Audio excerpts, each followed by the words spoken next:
Okay, hey guys, so today's video is going to be a story time about the time I was trapped in a house fire. My house was burning and I was inside. Okay, well, all of us were inside, like my whole family was inside. So, it was just a normal day. I think this was around April 2012. So, it was just a normal day. I can't really remember what I did that day.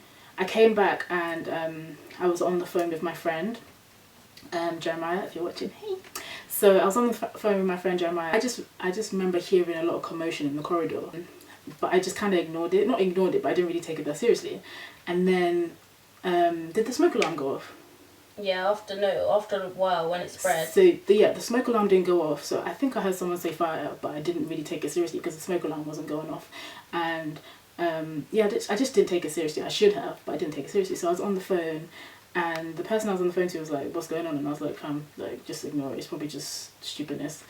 And then I could smell like smoke in my room. And I was like, okay, who's burning something downstairs? Then I looked out to the corridor and on the ceiling, I saw smoke like hovering across the ceiling. And I was like, oh my God.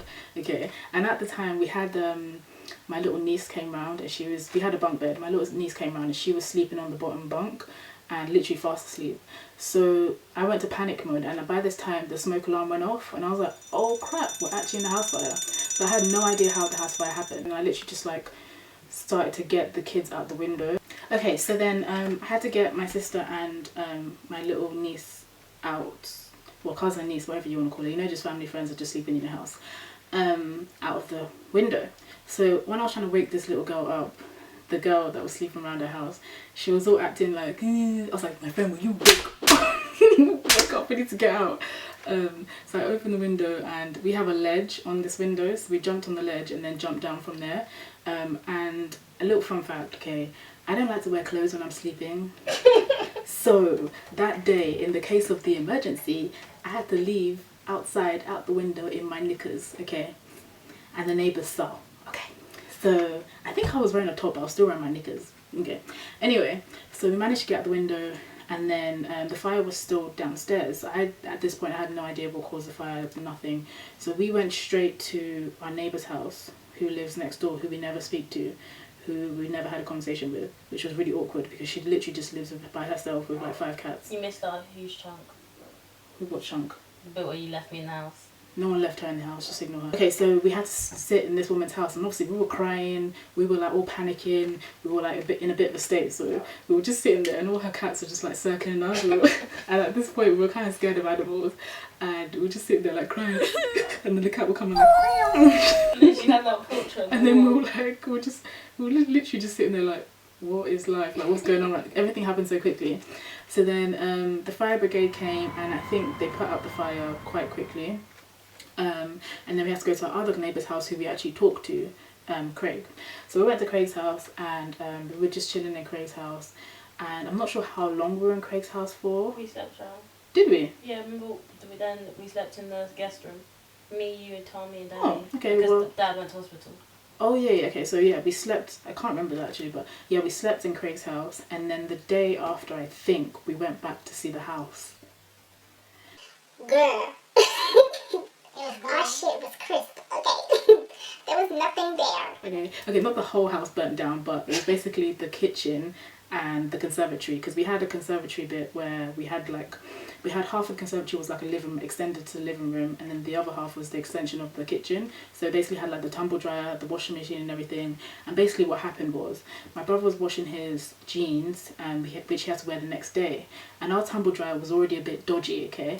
So he went and put his jeans in the tumble dryer by themselves, and you're not really supposed to do that.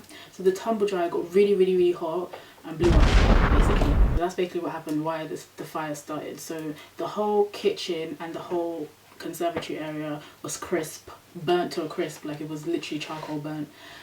So obviously we were in a bit of a state. So then to say that I jumped on the window like Superwoman with a baby on my back, and you're running around naked. Yeah, I said that already. Close the door. Anyway, the baby on their back, you know. Anyway. Do you see that ball? Is there? Where? Is there one?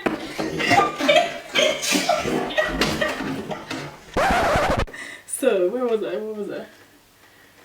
Okay, so then after that we went back to see the house, and we were obviously like upset, everyone was crying, everyone was hurt, and it was quite emotional because like imagine as an adult having all these kids and then your house done blow up, like it's kind of emotional. So yeah, obviously my mum was in the States, she was crying, obviously no one likes to see their mum cry, and I'm not the emotional type, like I don't really hug and kiss and embrace, so it's kind of not awkward, but it was kind of weird to like have to comfort in that kind of situation. I literally had no choice but to comfort everyone.